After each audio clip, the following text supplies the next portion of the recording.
আবারও জাতীয় পার্টিকে বিরোধী দল বানানোর একটি চক্রান্ত করছে। সংগ্রামী সাথী বন্ধুগণ, আপনারা জানেন গতকাল কিভাবে ঠিক আমি যেখানে কথা বলছি দাঁড়িয়ে এই জায়গায় রাত 9:45টার দিকে সেনাবাহিনী এবং পুলিশ যৌথভাবে আমাদের নেতাকর্মীদের উপর হামলা করে। সেই হামলায় আমাদের অসংখ্য নেতাকর্মী আহত হয়েছে।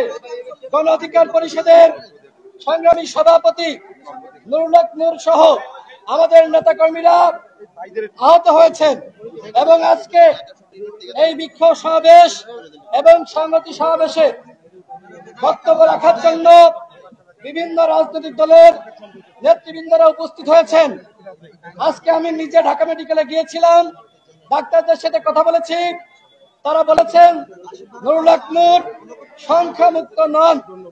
নুরুল হক নূর এখনো পর্যন্ত আইসিইউতে ভর্তি আছেন, তিনি কথা বলতে পারছেন না, তার নাক ফেটে গিয়েছে, তার চোখে আঘাত লেগেছে, তাকে সেনাবাহিনীর যে বুট জুতা সেই বুট জুতা দিয়ে এখানে তাড়ানো হয়েছে। আপনারা সাংবাদিক ভাইরা ইতিমধ্যে ভিডিও দেখেছেন। আমাদের কি অন্যায়! আমরা 2018 সাল থেকে এখনো পর্যন্ত সংগ্রাম চালিয়ে যাচ্ছি।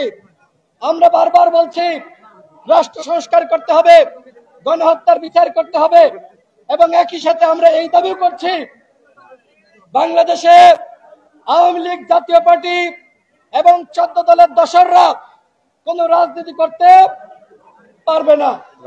আমরা এর আগে আওয়ামী লীগ নিষিদ্ধের দাবিতে কর্মসূচি পালন করেছি।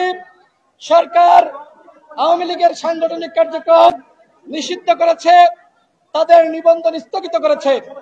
আমরা স্পষ্ট তথ্য পেয়েছি ডিজিএফআই আবারও জাতীয় পার্টিকে বিরোধী দল বানানোর একটি চক্রান্ত করছে এবং তার ধারাবাহিকতায় আমরা দেখছি জাতীয় পার্টি তারা মিছিল করছে, মিটিং করছে।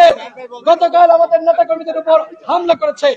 আজকে নেতৃবৃন্দরা এসেছেন, তারা সংক্ষেপে সংহতি জানাবেন